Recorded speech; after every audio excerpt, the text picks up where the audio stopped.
Bonjour à tous, j'espère que vous allez bien. On se retrouve aujourd'hui pour parler littérature de l'Antiquité. Mon objectif dans cette vidéo, c'est de vous faire découvrir la littérature de l'Antiquité autrement. Car ici, il ne sera pas question de vous parler de l'Iliade et de l'Odyssée d'Homère, ni des Métamorphoses d'Ovide, mais quatre autres titres qui sont plutôt de l'ordre du roman pour trois d'entre eux, et un dernier qui est une œuvre plus classique, mais qui est très abordable et accessible, vous le verrez. Alors ces quatre titres, je les ai choisis pour plusieurs raisons. La première raison, c'est que ces quatre œuvres, j'ai pris à chaque fois un grand plaisir de lecture. Ils m'ont soit amusé, diverti, m'ont touchée. La deuxième raison, c'est que je trouve que ce sont des textes qui sont très abordables et qui peuvent être très facilement appréciés quand bien même on n'a pas de connaissance de la période. Et dernière raison, c'est que ce sont tout simplement des récits que vous allez facilement trouver en format poche pour un prix très modique et très raisonnable. Alors, le premier texte dont je souhaitais vous parler, c'est le roman Daphnis et Chloé, qui a été rédigé en langue grecque. On pense au deuxième siècle après Jésus-Christ par un certain Longus dont on ne connaît rien. Ce titre, je l'ai découvert quand j'étais à la fac. Je l'avais lu de ma propre initiative et j'avais acheté ce livre d'occasion. En fait, tous les vendredis, plus vers le printemps-été, il y avait un bouquiniste qui venait dans la cour de la fac pour proposer ses livres d'occasion. Et il y avait beaucoup, beaucoup de livres qui tournaient autour de la littérature grecque et latine. Donc c'était un petit bonheur pour les étudiants de lettres classiques de pouvoir s'acheter des livres à prix vraiment très, très réduit. Et quand je l'ai lu, je me souviens très bien de mon impression de lecture, c'est que j'ai été vraiment émerveillée, complètement charmée et emportée dès les premières lignes de ce roman et tout du long. Je sais pas si je ressentirai aujourd'hui, la même chose, mais en tout cas, l'impression de lecture était très forte et j'ai eu cette même impression de lecture en lisant par exemple Les Contes de Madame d'Aulnoy. Une sorte d'émerveillement en fait. Alors du coup, je vais vous raconter un petit peu l'histoire. Ici, on suit l'histoire de Daphnis et Chloé. C'est une histoire dans laquelle on assiste à la naissance du sentiment amoureux entre ces deux personnages. Et tout le charme de cet amour naissant repose sur l'ignorance que l'un et l'autre ont du sentiment amoureux. Parce qu'il faut savoir que Daphnis et Chloé sont en fait des enfants qui ont été abandonnés sur l'île de Lesbos et recueillis chacun par un berger. Ils vont grandir, devenir adolescents, et pour occuper leur journée, Daphnis va garder le troupeau de chèvres de son père adoptif et Chloé va garder le troupeau de moutons de ses parents adoptifs, et ils vont mener cette activité ensemble et se côtoyer. Alors ce sont des personnages qui ont une vie, un style de vie très rudimentaire, très, très rustre, on va dire, hem, très éloignés des villes, de toute forme de culture. Ils ne côtoient pas d'histoires, de pièces de théâtre qui auraient pu leur, comment dire? Leur apprendre ce que c'était que l'amour. En termes d'amour, ces personnages, Daphnis et Chloé, ne connaissent que l'amour filial qu'ils ont pour leurs parents adoptifs. Mais le désir amoureux, ils ne le connaissent pas. Ils vont donc vivre cette relation sans modèle ni idée préconçue. Et c'est là que réside toute la beauté de l'histoire, d'autant plus que c'est écrit dans une prose qui est très belle, je trouve, très délicate, très poétique. J'avais beaucoup, beaucoup aimé ce récit. Alors d'un point de vue littéraire, donc c'est un roman qui a été écrit au deuxième siècle après Jésus-Christ, comme beaucoup d'autres romans grecs. Mais Daphnis et Chloé tient parmi tous ces romans grecs une place un peu particulière. Parce que là où tous les autres romans grecs sont aussi des romances, hein, c'est toujours centré autour d'un couple, mais là où ces romans tirent plus vers le roman d'aventure, parce que ces couples, en fait, vont vivre une sorte d'odyssée. Ils voyagent beaucoup, ils font face à énormément d'obstacles.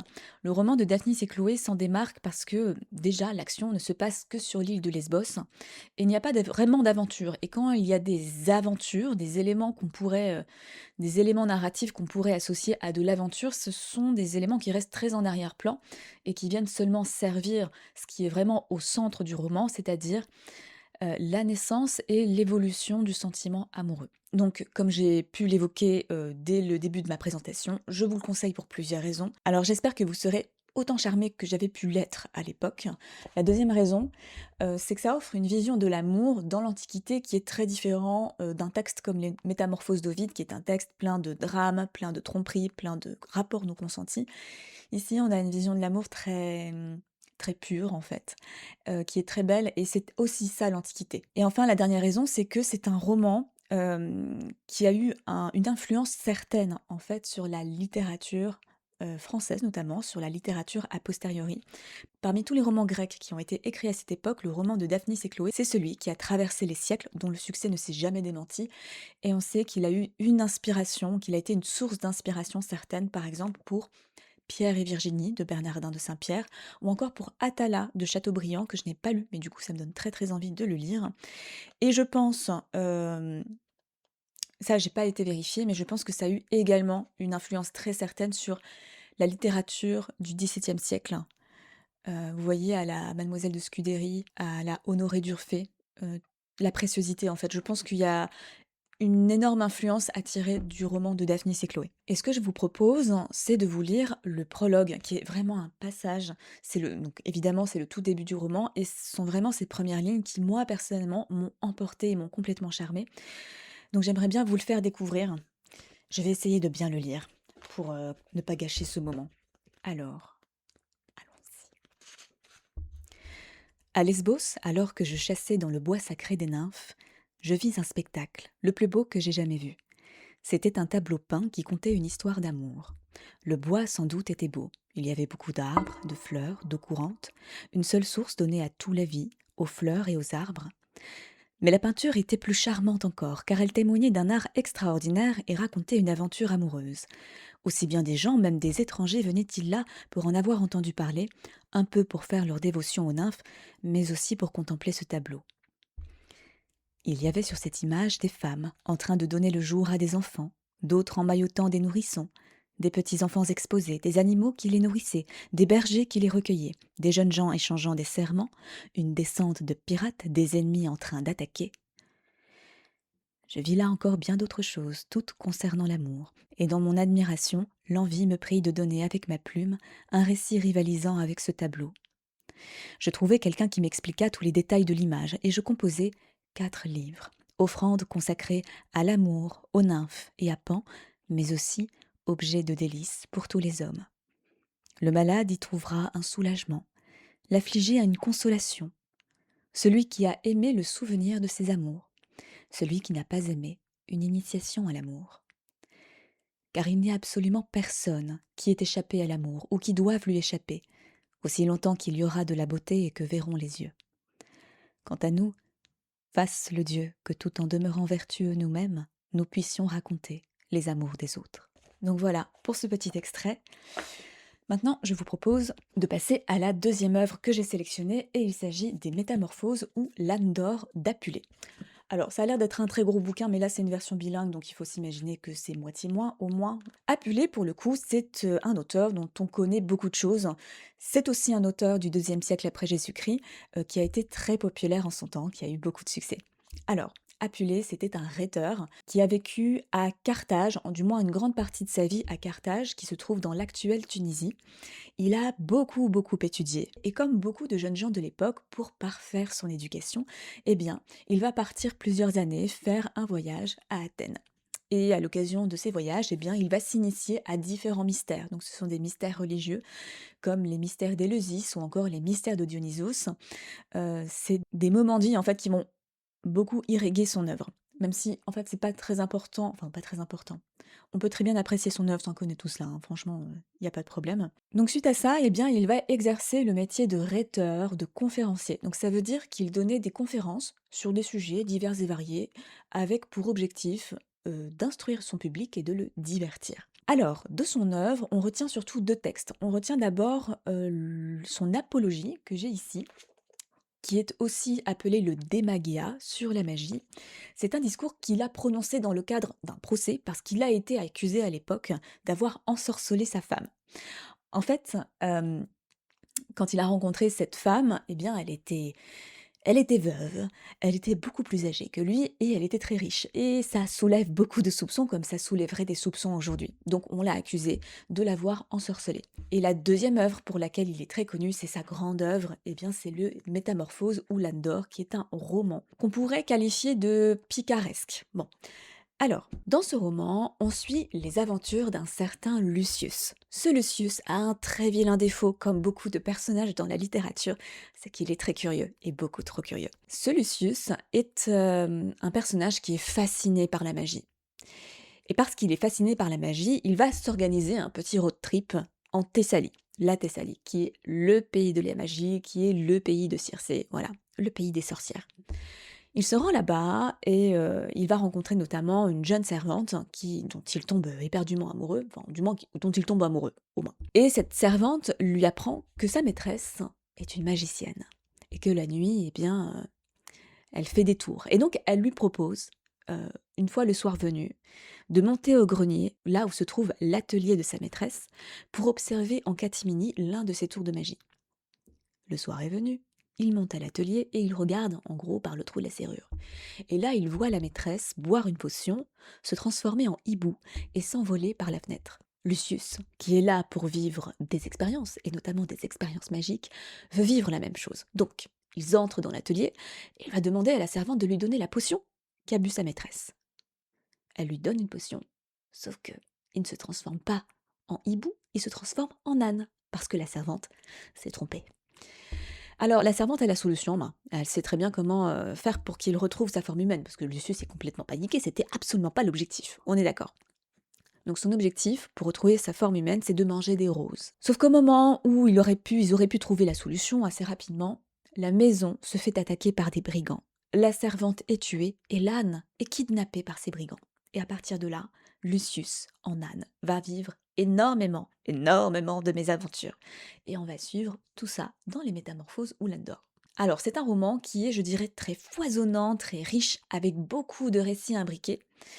Parce qu'il va beaucoup entendre en fait les autres raconter des histoires. Alors il y aurait plein de choses à dire hein, sur le roman Les Métamorphoses Oulandor, ça fait quelque temps que je l'ai lu, et il aurait fallu que je me replonge dedans pour vous montrer encore plus tout l'intérêt qu'il y a, mais son intérêt premier déjà, c'est le divertissement. C'est un récit qui est très amusant à lire.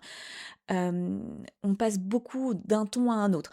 Alors, la première raison pour laquelle, eh bien, je vous conseille de lire Les Métamorphoses Oulandor, c'est que c'est un récit qui est très amusant à lire, qui est très divertissant. C'est un récit où on ne s'ennuie jamais. Il y a des moments qui sont très drôles, il y a des moments qui sont très limites, très licencieux, qu'on ne pourrait plus écrire aujourd'hui, je pense, sincèrement. Il y a des moments également qui frisent l'horreur. Voilà, on passe vraiment d'une atmosphère à une autre. Et on passe notamment à une histoire qui est racontée où là, on bascule dans le merveilleux. Et là, c'est une petite pépite. Et rien que pour ça, je vous conseille de le lire. En fait, à un moment donné, Lucius, Anne, se fait kidnapper par les brigands, on l'a dit, et puis les brigands emmènent l'âne dans leur repère. À un moment donné, les brigands ramènent également une jeune fille qu'ils ont kidnappée. Sauf que dans leur repère, eh bien, il y a une vieille nourrice. Ils ont leur servante, qui est, voilà, une vieille nourrice. La jeune fille est évidemment complètement paniquée, complètement en pleurs. Et la servante, pour l'apaiser, va lui raconter une histoire. Et cette histoire, c'est le conte d'Amour et Psyché. Et ce conte est tellement beau, tellement merveilleux. Et c'est en même temps une histoire dans laquelle l'auteur s'amuse énormément à parodier les mythes. Euh, Juste pour vous donner un exemple, parce que vraiment j'aimerais que vous découvriez cette histoire sans que je vous en dise trop, mais par exemple, on a le personnage d'Aphrodite qui est mise en scène et qui est écrite comme une mégère complètement insupportable qui n'arrive pas à lâcher son fils, qui est donc la mère d'Amour, qui est la mère d'Éros, de Cupidon, qui donc qui est le héros de l'histoire avec Psyché. D'ailleurs, le conte d'Amour et Psyché, vous pouvez tout à fait le découvrir isolément du reste du récit puisqu'il est édité tel quel. Dans des éditions, je l'ai vu, dans une librairie, peut-être hier ou avant-hier, dans des éditions scolaires notamment, voilà, en poche, hein, vous le trouverez, sans problème. Donc voilà les raisons pour lesquelles je vous conseille la lecture des Métamorphoses Oulandor. Maintenant, on passe au troisième roman, donc cette fois-ci donc là, pardon, excusez-moi, mais c'est un roman écrit en langue latine. Cette fois, on repasse à un roman écrit en langue grecque. Alors c'est, enfin un roman, un recueil de récits que j'ai lu l'année dernière, c'est Les Voyages extraordinaires de Lucien. Lucien, tout comme Apulée, est un auteur du IIe siècle. Il écrit cette fois en langue grecque et il exerce également l'activité de rhéteur. Dans ses récits, il s'amuse beaucoup à parodier les genres littéraires et il y a aussi énormément, il porte un regard très critique, très satirique sur les travers de son temps et c'est des travers qu'on peut tout aussi bien transposé aujourd'hui. Alors, Voyage extraordinaire, c'est en fait un recueil de récits qui contient notamment 2 textes qui sont très, très connus. Le premier texte, c'est Histoire vraie. Alors, Histoire vraie, on suit l'expédition fantastique, fantaisiste, parodique d'un groupe d'hommes, sur un navire et c'est une parodie de l'Odyssée, en fait. C'est une sorte de réécriture de l'Odyssée dans laquelle, eh bien, les personnages vont visiter diverses contrées, plus étranges les unes que les autres. Il va également visiter, des contrées comme les Élysées ou encore les Enfers. Ils vont également assister à une guerre intergalactique entre la Lune et le Soleil et leur peuple et ça, du coup, ça m'a fait vraiment, penser, en fait, aux prémices, de la science-fiction, de ce que deviendra le space opéra et cetera. Donc c'est très intéressant rien que pour ça, de le découvrir. Si vous êtes fan de mythologie et de toutes sortes de réécritures, de toutes sortes de récits qui s'amusent avec la mythologie, vous allez adorer, Histoire vraie de Lucien et il y a également plein d'autres textes. Alors le texte le plus connu, dans les autres récits proposés dans ce recueil, c'est Dialogue des morts, mais on en a plein d'autres. Et alors, le point commun de tous ces autres récits, c'est que souvent, c'est une dénonciation de la vanité des hommes puissants, des grands hommes. Et ils vont mettre en scène, notamment dans toutes ces petites scénettes mythologiques, souvent ils vont mettre en scène un personnage mythologique face à un autre personnage, qu'il soit mythologique ou historique. Et souvent, ceux qui en prennent beaucoup pour leur grade, c'est les tyrans et les philosophes. Et souvent, ces personnages, il les met en scène à leur arrivée aux enfers, puisqu'une fois morts, eh bien, ils vont payer les méfaits auxquels ils se sont prêtés dans leur vie sur Terre. Et ils vont perdre également tous leurs privilèges pour ne devenir qu'un mortel parmi les mortels. Donc c'est très intéressant, c'est très amusant, c'est très divertissant, encore une fois, à lire. Et pour vous convaincre tout à fait, en fait, quand vous allez lire Histoire vraie, vous allez voir à quel point cette histoire a eu une influence sur la littérature française, et je pense notamment à Voltaire avec son Micromégas. On sait il s'est beaucoup, beaucoup inspiré de Lucien et de ses voyages extraordinaires, par exemple. Je pense également, en fait, il faudrait que je me renseigne, malheureusement je le fais jamais avant, c'est chiant, à l'auteur Cyrano de Bergerac avec un titre Histoire de la Lune et du Soleil, il y a quelque chose autour de ça, et il me semble qu'il y a potentiellement une inspiration à partir de ce texte-ci. Donc voilà pour le troisième roman, et maintenant on arrive à la dernière œuvre que je vous conseille cette fois. On remonte au IVe siècle avant Jésus-Christ, littérature classique avec un auteur qui est très intimidant même pour moi, il s'agit de Platon. Et ici je vous ai choisi Criton de Platon, qui est une œuvre que j'aime bien, qui est très très courte, elle fait une trentaine de pages. Alors c'est un dialogue socratique, ça veut dire que c'est un dialogue qui met en scène Socrate, mais ici dans une situation très particulière. Platon l'a écrite en 390 avant Jésus-Christ, soit 9 ans après la mort de Socrate. Dans ce dialogue, on suit Criton, qui est le meilleur ami d'enfance de Socrate, et il va rendre visite à Socrate, qui est alors en prison et qui attend que sa peine de mort eh bien, soit exécutée. Donc c'est évidemment un dialogue qui s'inspire de faits réels, mais c'est quand même à lire comme une œuvre de fiction, dans le sens où Platon n'a pas assisté à ce dialogue, il n'est pas véridique. Mais néanmoins, c'est quand même un dialogue qui est à la base basé sur des faits réels, puisque Socrate a réellement été emprisonné. Il a été condamné pour impiété et pour corruption de la jeunesse, et il a vraiment été mis à mort en buvant de la ciguë. C'est un dialogue que j'aime beaucoup. En fait, si vous voulez, j'ai déjà à plusieurs reprises essayé de lire Platon, donc j'en ai lu quelques-uns, hein. J'ai lu par exemple Critias, cette fois. Bon, ça ressemble un peu à ce titre, mais Critias, qui revient sur le mythe de l'Atlantide. J'ai lu Le Banquet, l'Apologie, mais par contre, ces autres dialogues socratiques, comme par exemple, surtout sur les sophistes avec le Protagoras, le Gorgias, la République, tout ça, je j'ai pas lu, ou ça a été à chaque fois des tentatives vite avortées, parce que j'avais l'impression que je comprenais pas grand-chose. Celui-ci, donc il est très très court, et je trouve qu'il est très abordable, en tout cas, je pense avoir tout compris. Alors, les raisons pour lesquelles je vous conseille de lire cette petite œuvre, tout d'abord, c'est parce que c'est un dialogue socratique qui est très abordable, qui est très court, très accessible. Ensuite, ben, on revient quand même sur, comme dans tous les dialogues socratiques, hein, mais on revient sur donc la figure de Socrate, qui est un personnage fascinant, dont tout le monde connaît le nom, qui a eu une influence majeure sur la philosophie. Et ici, on s'intéresse vraiment à un moment clé de la vie de Socrate, en l'occurrence celui de sa mise à mort. Enfin, c'est un dialogue que j'ai personnellement trouvé émouvant et émouvant pour deux raisons. Et c'est sans doute le cas dans les autres dialogues socratiques, mais voilà, je vais pas trop m'avancer. Mais Socrate n'est pas décrit comme un homme parfait, qui serait l'incarnation idéale de ce que devrait être un homme. Il est toujours incarné dans tout ce qui fait son humanité, donc dans ses qualités, dans ses défauts, dans sa laideur légendaire. Comment dire? Il est ancré en fait, c'est-à-dire que il est père de famille, c'est un ami, c'est aussi un époux, l'époux d'une femme qui d'ailleurs n'est pas très commode et n'a pas l'air très très gentil avec lui. Et dans ce dialogue entre Criton et Platon, je trouve qu'il y a quelque chose qui est juste et vrai dans leur relation, qui est réussi. Et la deuxième raison pour laquelle ce dialogue est émouvant, c'est tout simplement la situation, puisque voilà, on assiste à la dernière discussion entre un meilleur ami et un condamné à mort, et un ami qui vient là pour lui proposer un plan d'évasion. Puisque, bon, ça je ne vous l'ai pas encore dit, mais l'intrigue, c'est que Criton va soudoyer le gardien pour venir au tout petit matin rendre visite à Socrate et lui proposer de s'évader. C'est sa dernière chance de vivre en fait et de pouvoir s'enfuir.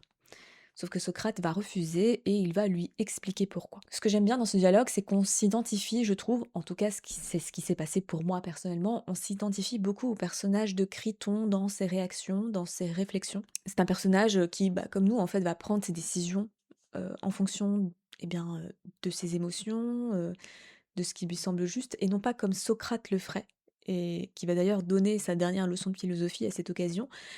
Socrate qui lui va peser chaque décision à l'aune de ses valeurs, de ce qui est juste et vrai. Donc voilà, pour les 4 titres que je vous conseille, donc je reviens très rapidement dessus. Donc le premier c'est Daphnis et Chloé, qui est un roman pastoral, très centré sur la naissance et l'évolution du sentiment amoureux et qui a eu une grande influence sur notre littérature. Ensuite, je vous ai parlé des Métamorphoses ou l'âne d'or d'Apulée,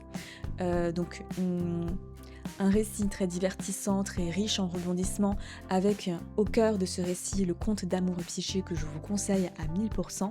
Ensuite, un troisième titre que je vous ai proposé, c'est le recueil de textes Voyage extraordinaire de Lucien, qui a eu également une influence majeure sur la littérature, notamment du XVIIIe siècle, et qui, pour son histoire principale, histoire vraie, est une parodie de l'Odyssée d'Homère.